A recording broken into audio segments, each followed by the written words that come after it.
नमस्कार दोस्तों, स्वागत है आपका हमारे YouTube चैनल सनातन संसार पर। भक्तों, तुलसी माता को जल देते समय बोलने चाहिए ये 3 शब्द जिनसे सभी मनोकामनाएं पूरी होती हैं। हम आज के प्रवचन में जानेंगे कि तुलसी माता को जल देते वक्त कौन से शब्द बोलने चाहिए। किसी समय की बात है, भगवान विष्णु विश्राम कर रहे थे, तभी देवी लक्ष्मी वहां आई और भगवान विष्णु से तुलसी माता को जल देने के महत्व के बारे में पूछा। भगवान विष्णु ने उन्हें तुलसी माता को जल देने के महत्व को विस्तार से बताया। तब देवी लक्ष्मी ने कहा, हे स्वामी, आपने मुझे तुलसी माता के महत्व के बारे में बताया, लेकिन अब मैं ये जानना चाहती हूं कि तुलसी माता को जल कैसे देना चाहिए, उनकी सेवा की सबसे श्रेष्ठ विधि क्या है और जल देते समय कौन सा मंत्र बोलना चाहिए। भगवान विष्णु ने उत्तर दिया, प्रिया देवी, जैसा कि मैंने तुम्हें तुलसी माता के महत्व के बारे में बताया, उसी प्रकार तुलसी माता को जल देते समय बोला जाने वाला मंत्र भी बहुत महत्वपूर्ण है। यह मंत्र 3 शब्दों का है, लेकिन इसका प्रभाव अत्यंत शुभ और कल्याणकारी है। जो भी रोज तुलसी माता को जल देते समय इन 3 शब्दों का उच्चारण करेगा, उसके घर में मां लक्ष्मी का वास होगा, उसकी दरिद्रता समाप्त हो जाएगी और उसे अपार धन धान्य की प्राप्ति होगी। मंत्र के महत्व को बताते हुए भगवान विष्णु ने कहा, इस मंत्र का महत्व सुनने से ही मनुष्य के सभी पाप नष्ट हो जाते हैं। उसे हजारों वर्षों तक तुलसी माता को जल देने के पुण्य का फल मिलता है। फिर भगवान विष्णु ने देवी लक्ष्मी को एक कथा सुनाई।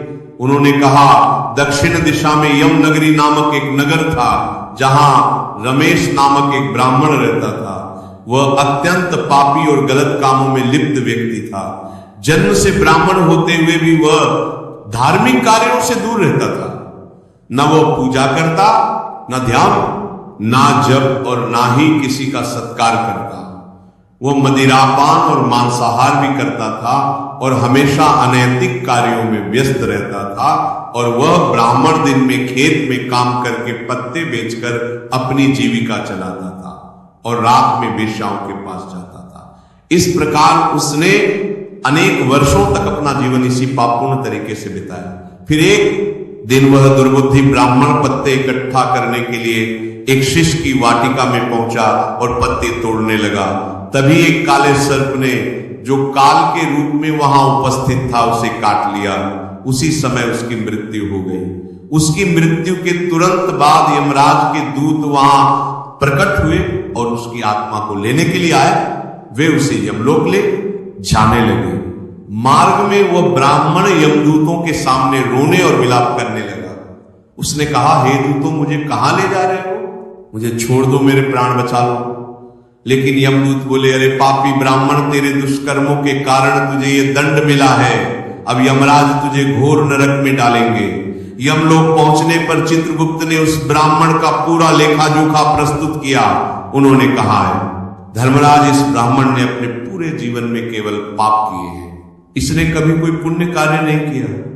धर्मराज ने दूतों से कहा, हे दूतों, इस घोर पापी ब्राह्मण को नरक में डाल दो, इसे अपने कर्मों का फल भोगना होगा। यमदूत उसे ब्राह्मण को नरक में ले गए और उसे भयंकर अग्नि में धकेल दिया। वह कई वर्षों तक नरक की यातनाएं सहता रहा। इसके बाद उसे अगले जन्म में बैल के रूप में जन्म मिला। बैल का शरीर पाकर उसने भारी बोझ उठाने का कार्य किया। उसका मालिक उससे दिन रात काम करवाता था। जब उसकी शक्ति समाप्त होने लगी तो मालिक ने उसे एक लंगड़े आदमी को बेच दिया।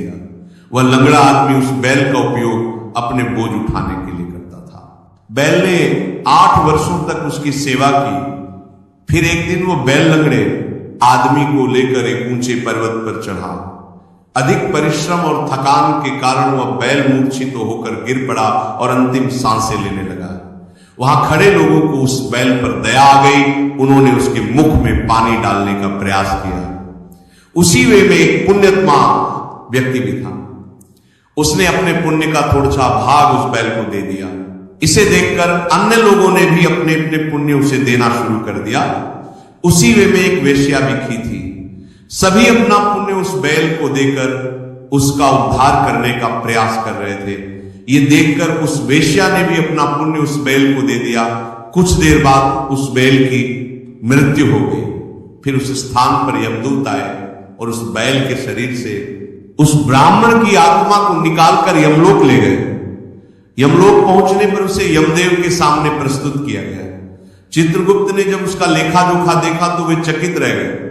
वेश्या के द्वारा दिए गए पुण्य के कारण उसके सभी जन्मों के पाप नष्ट हो चुके थे।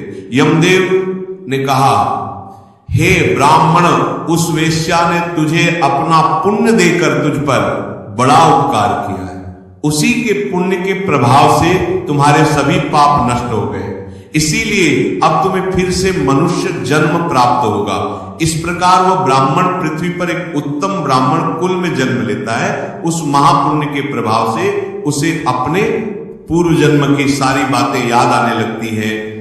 जब वो बड़ा होता है तो उसे ध्यान आता है कि पिछले जन्म में जब वह बैल था तब एक वेश्या ने उसे अपना पुण्य दिया था। उसके मन में उस वेश्या के बारे में जानने की उत्सुकता जागती है। वह वेश्या का पता लगाकर उसके नगर में पहुंचता है। वहां वह वेश्या जो अब बूढ़ी हो चुकी थी उसे मिल जाती है। वह ब्राह्मण उसके सामने जाकर बार बार प्रणाम करता है और धन्यवाद देने लगता है। वेश्या उससे पूछती है, हे ब्राह्मण श्रेष्ठ, आप कौन हैं और किस कारण मुझे धन्यवाद दे रहे हैं?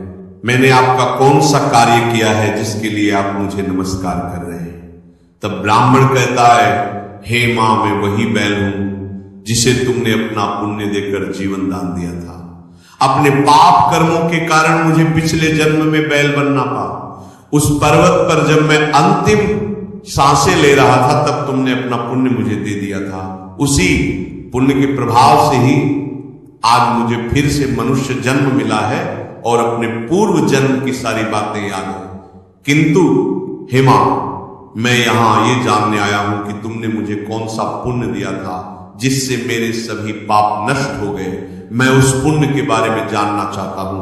तब वेश्या ने कहा, हे ब्राह्मण श्रेष्ठ, मैंने तो अपने जीवन में कोई पुण्य का कार्य नहीं किया है, पर मेरे घर में एक तोता है जो पिंजरे में रहकर हमेशा कुछ बोलता रहता है, जिसे सुनकर मेरा अंतःकरण पवित्र हो गया। वही मंत्र मैंने आपको पुण्य स्वरूप दान किया। फिर वह वैश्य और ब्राह्मण उस तोते के पास गए और उससे पूछने लगे, हे सुख, तुम कौन सा मंत्र बोलते हो जिससे हमारे जीवन का उद्धार हुआ? ये मंत्र तुम्हें किसने सिखाया और इसका क्या अर्थ है? तब उस तोते ने अपने पूर्व जन्म का वृतांत सुनाना शुरू किया। वह बोला, हे ब्राह्मण श्रेष्ठ, पिछले जन्म में मैं एक ब्राह्मण था। मुझे अपने ज्ञान का बहुत घमंड था। मैंने कभी गुरुजनों का सम्मान नहीं किया, बल्कि उनका बार बार अपमान किया। अपने अहंकार के कारण मेरा स्वभाव क्रोधी और द्वेषपूर्ण हो गया। मैं सभी को तुच्छ समझने लगा और विद्वानों का भी अपमान करता था। कालांतर में मेरी मृत्यु हो गई और मुझे यमलोक ले जाया गया।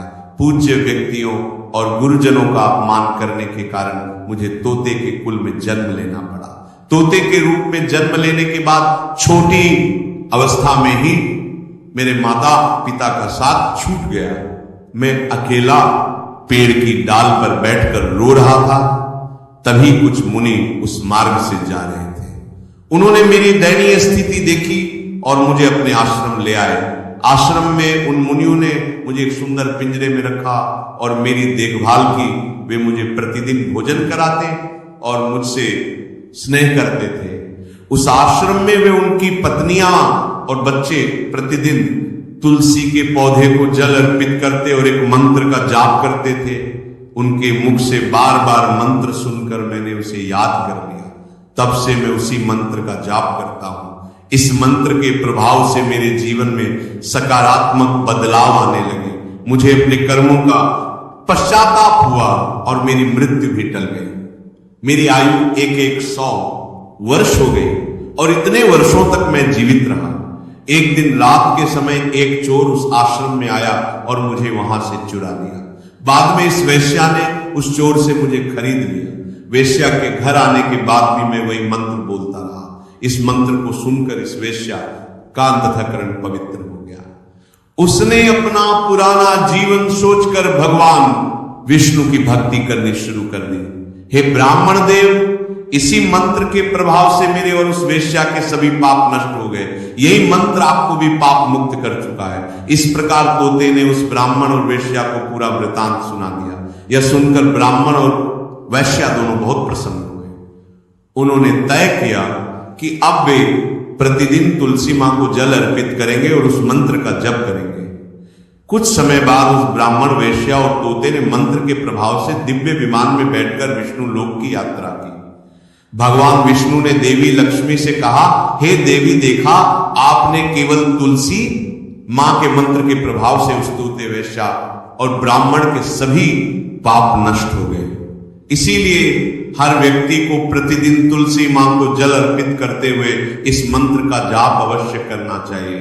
वह मंत्र इस प्रकार है, ओम वृंदावनी स्वाहा, ओम वृंदावनी स्वाहा। जो स्त्री प्रतिदिन तुलसी मां के साथ माने इस मंत्र का उच्चारण करेगी वह सौभाग्यशाली बनेगी। जो पुरुष इसका जप करेगा उसे अक्षय धन की प्राप्ति होगी। जिस घर में प्रतिदिन तुलसी मां की पूजा होगी वहां लक्ष्मी जी का सदावास रहेगा। तुलसी मां का ये मंत्र फलदायी और सिद्धियों को प्रदान करने वाला है। स्त्रियों को स्नान के बाद बाल बांधकर मांग में सिंदूर लगाकर तुलसी मां को जल चढ़ाना चाहिए। साथ ही तुलसी मां की परिक्रमा करनी चाहिए। शाम के समय तुलसी मां के पास दीपक जलाने से घर में सुख समृद्धि आती है। भगवान विष्णु की पूजा तुलसी मां के बिना अधूरी है। तुलसी का एक पत्ता चढ़ाने से भगवान को उतनी प्रसन्नता मिलती है जितनी हजारों अमृत के घड़ों से नहलाने पर भी नहीं मिलती। जो भी व्यक्ति तुलसी मां का सम्मान करेगा और उनके इस मंत्र का जप करेगा उसे ना केवल इस लोक में बल्कि परलोक में भी शुभ फल प्राप्त होगा। ऐसा फल तुलसी मां के पत्तों के दान से मिलता है। जो मृत्यु के समय अपने मुख में तुलसी के पत्तों का जल ग्रहण करता है, ऐसा व्यक्ति अपने सभी पापों से मुक्त होकर भगवान विष्णु के धाम जाता है। भगवान विष्णु कहते हैं पूर्णिमा, अमावस्या, द्वादशी और सूर्य संक्रांति के दिन मध्याह्न काल, रात्रि और अशोच के समय तेल लगाकर बिना स्नान किए अथवा बिना हाथ पैर धोए रात्रि के वस्त्र पहनकर तुलसी के पत्ते तोड़ना महापाप होता है। श्राद्ध, व्रत, दान, प्रतिष्ठा और देव पूजा के लिए तोड़े गए तुलसी के पत्ते 3 रात तक पवित्र रहते हैं। तुलसी के पत्तों को बिना नष्ट किए उसके अग्रभाग को तोड़ना चाहिए। तुलसी की मंजरी जो सभी फूलों से श्रेष्ठ मानी जाती है, उसे तोड़ते समय पत्तियों का होना आवश्यक है। पौधे को बिना हिलाए केवल अग्रभाग को तोड़ना चाहिए ताकि पूजा का फल और बल तुलसी के पत्तों को कभी नाखून से नहीं तोड़ना चाहिए क्योंकि इससे पाप लगता है। रात्रि के समय तुलसी के पौधे को छूना या उसके पत्ते तोड़ना अशुभ माना जाता है। तो दोस्तों, वीडियो में दी गई जानकारी अगर आपको पसंद आए हो तो चैनल को सब्सक्राइब करके कमेंट में लिख दीजिए हर हर महादेव, जय मां लक्ष्मी।